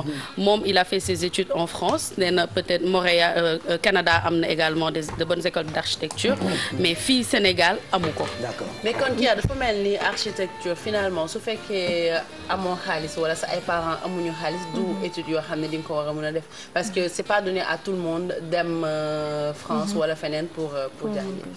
Écoute, il y a ce qu'on appelle des subventions au niveau de l'État, c'est-à-dire am na étudiants yu bëri ñu ngi am bourse, mais est-ce que c'est une branche très limitée? Oui, même si c'est déjà bourse bi c'est pas généralisé. du mat 500 €, ñu bëri aide la ñuy am te 198 € la je pense loolu mënoo ci fay dara. Maintenant ça dépend su fekkee yow c'est une passion chez toi et que say parents même seen loxo bu tekkuwul seen ginnaaw gis nañ ci dinañ dépenser Sénégal tàmm nañ ko bu xew amee ñu dugal fa xaalis bu bëri bu takk amee ñu dugal fa xaalis bu bëri. Il y a beaucoup de parents qui n'ont pas les moyens mais ñu dajale une famille boo xamante ni papaam dafa obligé woon jaay këram uniquement pour am xaalis yóbbu doomam mu dem jàngi Canada. waaw après comme disent les parents investissement à long terme la njàngum xale yi. Exactement et puis après daf leen koy jaral ou pas. mais c'est vrai que. plutôt di inciter mais loolu ñi koy def Pape Cheikh da nga koy compter loolu même par exemple c'est tellement extraordinaire que boo ko gisee daf da nga koy jàpp parce que fii ñi koy yaayee jaay seen or yi souvent mais du ko passé. waaw mais soo xoolee Bijou architecte yi fi nekk yëpp wax na ko ci kii bi ils ont pratiquement ay 70 ans donc ça veut dire que c'est un métier qui a tendance à disparaître et qu'on sait quand on parle d'une belle ville on parle d'architecture. Ça veut dire qu'aujourd'hui dans 30 ans il y aura plus d'architectes au Sénégal. C'est un beau métier hein. C'est un beau métier. C'est un métier passionnant. Ils ont beaucoup d'argent et tout, ils habitent dans de belles maisons mais yenn saa yi nga doon waaw kër gi rafet na ñu ne la non Pierre Atepa Goudiaby moo ko defar. yenn saa yi nga ñëw fenn ñu ne la fii rafet na ñu ne la diw moo ko defar. C'est ça le métier d'un architecte, c'est de réfléchir. C'est pas seulement pour une maison, mais xam nga ville boo duggee ci benn ville dafa war a am ce qu'on appelle benn genre cohésion, benn harmonie. Mais dañu xool Sénégal fii amuñu identité soo xoolee. Déficit d'architecte wala dañu jàpp ni que architecture il faut nga am yenn moyens yi pour nga mën a contacter benn architecte. Il l'a dit dans le reportage, il faudrait que l'architecte xam ne que du xaalis moo koy jiital et qu'il faut penser aux villes les plus reculées pour essayer de penser parce que c'est ça son rôle, c'est un penseur lan la war a def pour mën a ville yooyu mën a am aussi également dëkkuwaay bu baax. Après ils viennent pas travailler pour toi gratuitement aussi moo tax peut-être nit ñi ragal di leen contacter. Mais c'est parce que su fekkee Pape Cheikh aujourd'hui on a par exemple benn tranche d'âge ñoo nekk benn il y a une minorité dans le secteur. C'est normal que l'offre plutôt que mu xaw a cher mais su fekkoon jeunes yi dañ leen état bi créé na école fi Sénégal école d'architecture comme ni mu amee ci yeneen dëkk yi et que jeunes yi ñeme kii bi ñu bëri di ko jàng mais il y a pas de raison que tey jii une personne lambda avec un petit budget peut faire appel à un architecte. Mais il faut savoir aussi que par rapport ak ñu nekk ay minorité est-ce que du parce que dafa nekk benn métier d'expérience aussi parce que xam nga dafa am métier yoo xam ni même boo amee sa diplôme dañ lay recommander nga am 5 voire 10 ans d'expérience donc di nga ko gis pour ñu mun la wóolu ak sa ay réalisation. C'est pas le cas. Voilà ma question c'était de savoir xam nga dafa am xale yi bu ñu buggee di tànn métier bu ñu bëgg a embrasser dañuy laaj jàng bi est-ce que dina jël temps pour nga nekk architecte est-ce que jàng bi gudd na wala gudd. Alors il faut 5 ans d'études am na études yu ko gën a gudd il faut déjà 5 ans d'études moom il est sorti de la première promotion diplômé d'État en France. Au départ c'était 5 ans d'études ñu dem ba si biir au Sénégal ils ont demandé après 5 ans d'études yooyu ñu dolli ci yeneen 2 ans de stage peut-être pour les rendre les personnes beaucoup plus performantes dans leur domaine. Mais il faut savoir que promotion bi mu génn, c'est un jeune, il a 32 ans, il a eu son bac à 18 ans. Après 5 ans de formation, il est allé faire des stages aux États-Unis. Il est revenu, il a terminé sa formation en France et il est rentré au Sénégal une semaine après. Aujourd'hui, il est directeur général d'un cabinet. Il me dit qu'il a tellement de demandes que finalement, il se dit, il n'y a pas de jeunes architectes. Soit c'est les vieux, entre guillemets, qui font toujours ce métier, ou bien on se rend compte au Sénégal que c'est un maçon, mooy jóge fële, mais c'est un architecte, il te dessine un plan, il gère tout le projet. Alors, comment ça construire? Et pourtant, même par rapport à sa sécurité ci kër gi sax, il faut nga am architecte, il faut nga am un architecte. Ba yan matériaux la ñuy utiliser pour tabax. Excuse-moi si je peux me permettre. Bien sûr, comme ni nga ko koy waxee léegi, architecture passion la. Donc am na ñoo xamante ne comme ni may mën a waxee, duñu am moyen pour dem fay def seen ay études, mais tamit en Europe ça existe di liggéey di fayal sa bopp ak ay études. te gis nga liggéey bu la ko passion jaralee da ngay jaay say nelaw waaw di am ci xaalis dem fay say kii bien vrai que c'est cher mais après à la longue ça paye. am na ñoo xam ne noonu la ñuy def ba devenir architecte.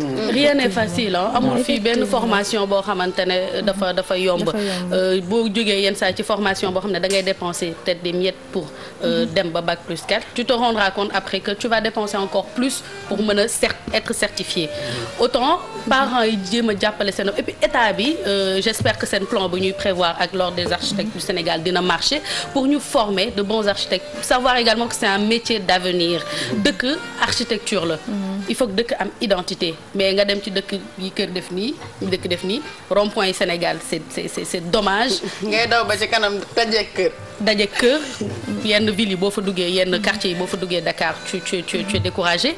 Donc pour moi c'est un domaine boo xamante ne war nañ ci mën a investir pour former de futurs architectes et puis jeunes. Parce qu'il y en a très rare. Intéressant. Donc loolu présentation métier architecte la ak kii yaa ci jóg tey comme ni ñu koy defee ci yeewu leen bi donc dem leen ngeen defi formation architecte. On demande aussi aux autorités ñu gën cee jàpp quand même teg ay école de formation yoo xamante ni reconnues par l'État. Ça aussi dafay soulever beneen problème boo xamante ni xam naa dinañ ci ñëwaat. bëri na ay publicités yu ñuy dégg école de formation nangam sangam et qui ne sont même pas reconnues par l'État. Fii au Sénégal ça existe mais dal na ay Sénégalais yu bëri yu jàngee ci Naari par exemple. Il y a beaucoup de jeunes Sénégalais qui ont fait des études pendant des années au Maroc bi ñu ñëwee fii Sénégal. Même en France pas cher ndekete amul reconnaissance. Voilà reconnaissance ak fu ñu ko war a teg quoi. Donc finalement seen xaalis dañ koy yàq. perdre seen temps et puis diplôme yu nul. loolu jaaxal na ma parce que Pape Cheikh xam nga pour nga ubbi école il faut nga am agrément ministère de l'Intérieur. Donc peut-être ñooñu bu ñu koy def dañuy jiital seen fit parce que man gis naa. loolu fit la parce que autorisation. xam nga en fait école il faut que mu dem ba am yenn at yi pour ñu mën a la jox carrément agrément bi. Mais autorisation bi la ñuy jël. Pour ne élèves yi vous êtes diplômé c'est une école agréée. Alors que agrément bi bala muy génn ñoom dinañ ñëw xoolaat école bi xoolaat programme bi xoolaat yu bëri avant ñu lay jox agrément. am na école yu bëri yoo xamante ne survivre ñu après 1 an. Parce que derrière il y avait pas tout ce qu'il fallait. Je pense qu'on va faire une petite enquête dessus. Sur ça. Et puis ce serait bien que ñu la waxaat parents yi ku ci inscrire sa doom fenn da nga dem mu jaral la enquête. Pour éviter ngay ñàkk xaalis bu bëri sa doom di perte temps pour mën a am liggéey. Fileek ay jamono merci Kia pour jóg job ak métier boobu nga ñu présenté tey muy architecte fileek ay minutes dinañu waxtaane yoon ak Maymuna nga ni fase wala ñaan baat voilà wala fay tam wala fay waaw loolu yëpp dinañ ci waxtaan. ku bëgg a fase sa jabar nan nga ko war a awalee. ki ñu fase lan la yoon may. ak ki nga xamante ni jël na ay bagaasam fay tamit lan la ñàkk ci yoon. voilà donc loolu yëpp nañ ci indi ay leeral après publicité yi mais en attendant ñu ubbi téléphone bi jël leen ci 88 628 04 05 wala 88 628 22 22 ñu jox leen ci baax yi nga xamante ni ñoo ngi koy séddale lundi matin boo wootee ñu teral la jox la enveloppe bu duun boo xamee ni mën nga koo dafoo soit nga def ko dépense wala nga def ko sa poche rek mbaa sa pochette di ko kurumtu par ndànk mu lay bégal ci semaine bi alors kan mooy njëkk a dugg tey 88 628 04 05 wala 88 628 22 22 vous rappelez que ñu ngi préparé nag le 28 mars Grand Bégué Pape Diouf date bu njëkk bi le 28 la ca Grand Théâtre en attendant le 4 avril alors ñu ngi leen di xaar ku dugg ñu teral la waaye bu leen fàtte ni peut-être ci kanam ñu jox leen numéro téléphone yi nga xam ne bu ngeen ci wootee di ngeen mën a teel a réserver mën a teel a am place pour mën a fekkee événement boobule di am ca Grand Théâtre Pape Diouf ak Grand Bégué ca Grand Théâtre le 4 avril Pape Diouf ak Grand Bégué ca Doc Pullman bu Paris allo. allo. oui. asalaamaaleykum. maaleykum salaam. Pape Cheikh maa ngi leen di nuyu bu wér-wér. ñu ngi lay fay bu wér waay. alhamdulilah. jaajëf kooku. man la Dame. Dame naka. Guèye. Dame Guèye.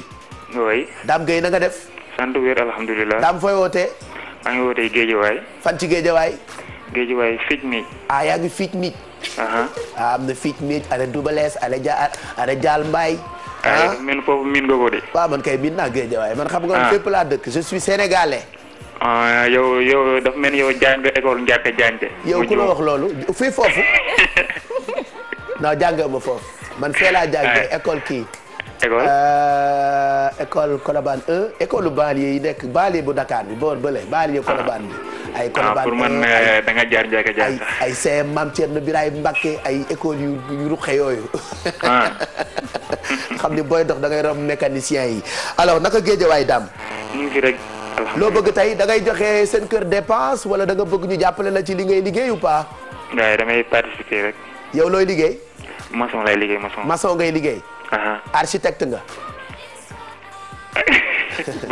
bëgg naa ko doon de bëgg naa ko de. bëgg na koo doon kay mbaa doo joxe ay plan jékki-jékki rek ne gàlle bi buñ ko tracé nii dina rafet. pourtant maa ngi ciy dugg par nànk de. maa ngi kii def par nànk de. c'est bien yàlla baax na. alors looy fayeeku journalier wala par weer. journalier. journalier ñaata ngeen di fayeeku d'habitude bu ngeen amee chantier. 4000 3500. ok 4000 wala 3500 ban heure ngay xëy. maa ngi xëy 8h. 8h ngay xëy wàcc ban heure. wàcc 17h wala 17h30. ok yow da ngay laso rek. non damay laso def lépp. da ngay laso da ngay kii mélange da ngay raax tamit ah. waaw damay raax teg birig yëpp. bisu nee na laso ko gënal birig de. loolu la est-ce que am nga chantier actuellement. waaw actuellement am naa chantier mi. am nga chantier fan la chantier bi nekk. chantier mi ngi nekk côté kii Pikine. mu ngi nekk côté Pikine. mais bonne chance écoute xaaral ñu may la tuuti rek ci xaalis bi ñu yore may nañ la 25000. jërëjëf Pape Cheikh. yow leen may na la 25000 comme ça tey bu la neexee doo laal sax ci sa journalier bi. waaw bu la neexee doo laal ci 3500 yi comme am nga 25000 léegi 3500 yi bu ñëwee def ko ci pot nga condamné ko. condamné ko. d'accord. dagan na. jaajëf bul raccrocher comme ça ñu jël sa numéro téléphone nga mën a jot ci 25000 yi balaa gën a naaj. jërëjëf. merci Dame. 8h32 ñu xool keneen laataa ñu jàll ci publicité yi comme ça ñu jox leen ci yu baax yi ñuy séddale ay enveloppe yoo xamante ni bu ci nekk def na 25000 ak fu ngeen mën ci nekk sama yaram bu gënee tàng nag mën naa yokk def ko 50000 wala 100000 te bokkeewul ba tey ak seen jeu choc nga xam ne chaque jour mën nañu leen may ay enveloppe yu toll ci 100000 ci kaw ngeen di yónnee ay message choc CHOC ci 24 500 allo. allo. kooku. man la Fatou Cheikh na nga def. ñu ngi sant bu baax. naka njaboot. waaw njaboot gaa ngi rek. xam nga man sama njaboot bi def njabootu jigéen rek la ma yàlla war sëgale. waaw maa ngi leen di ziare yéen ñëpp. ñoom ñëpp a ngi lay fay. waaw man dama amoon problème te ci télé bi di def ay teraanga rek mosuma woote télé nag. mosoo woote télé. déedéet da nga am problème. waaw ndax damay jaay restaurant. te damaa feebaroon temps yëpp damaa am lu ci ñaari weer jaay. ndeysaan. ma am problème lu yaas ndax bëgg ma jàppale. problème lu yaas. jaay temps yëpp du ma nelaw. ñun de looloo ñu dal nii barki démb rek borom kër gi woo nañu nañu kañ la ñuy fay si. wallaay yal na yàlla jàppale. dama la bëgg a jox exemple rek gis nga noonu nga expliquer sa problème. yenn saa yi nga yor ci mbuusu problème. wallaay fekk ku yore wëli su problème. waaye ñun ñi ci télé bi armoire problème la ñu yor si bata. donc sant yàlla. waaw damaa gëj a xëy sama ndigg li dafa métti. wallaay métti na waaye fépp la méttee de. waaw man damaa président Macky Sall ëpp ñëpp problème. métti laa amee woon ndigg. ndigg luy métti. muy métti waaw moo tax ma gëj a xëy. ndeysaan mbaa faj nga ko da ngay dem ñu rajo ko. waaw. da ngay dem ñu rajo ko te ngeen moytu bu leen dara méttee ngeen wax ko seen xarit mu déggal leen garab. waaw garabu olof de laa doon fajoo. yee kaay reen yi baax na waaye demal hôpital moo gën a wóor. waaw da ngay dem ñu rajo ko parce que barki démb sama ndigg metti na ñu ne ma rob bi baax na ci dama koo diw ndigg li tàng. waaw tey sax damay dem hôpital ñu rajo ko. waaw damay jaay ndekkeeg añ. ndekkeeg añ ngay jaay. waa léegi tey ma laa jox 25000 financement de projet. waaw boobu dimbali woon ci luyaas bi ma jël. waa léegi luyaas bi ñaata nga war a fay. 55000. 55000. léegi dama lay may 25000. dama lay may 25000. li ci des nga taaba ko mbaa nga kolo ko. waaw merci. voilà léegi may nañ la 25000 yoo xamante ni après yàlla baax na nga wut loo ko mottalee rek. waaw jërëjëf merci. merci bonne journée bul raccrocher ñu jël sa numéro téléphone dëkk bi kat ñëpp am problème na ah. wali su problème ngay wax fekk kam koy wax mu ngi ceeg armoire si bata de problème. si bata laa gëj a dégg. couche meew luyaas. fay boutique employé maquillage. alfi famille luyaas. luyaas dafa métti de. ba métti papier bi lay ma joojo warul woon dee na. la mu woowee dafa jege. luyaas bu métti bi ci réew mais nañ ci waxtaan di bokk suñu gaañi luwee man de kama luwee chaque jour ma may ko dédicace ci rajo bi. jamono neexatul nga tombé ci ñu baax nag Pape ah des fois nga tombé ñu baax ñu compréhension des fois nga tombé ñu la luwee ñu baax nga tombé ci ñu baax waaye des fois nga tombé c'est vrai mais bon sant yàlla rek lenn war nañ ko sant yàlla yeewu te amuloo métit feebaruloo loolu rek war nañoo sant yàlla te wàññi jàmbati fii ci Sénégal 8h35 gaaw leen ak téléphone yi comme ça ñu teral leen ku dugg ñu baaxee la enveloppe bu toll ci 25000 wala 50000 88 628 04 05 wala 88 628 22 22 juste après cette page de pub on se retrouve pour la suite.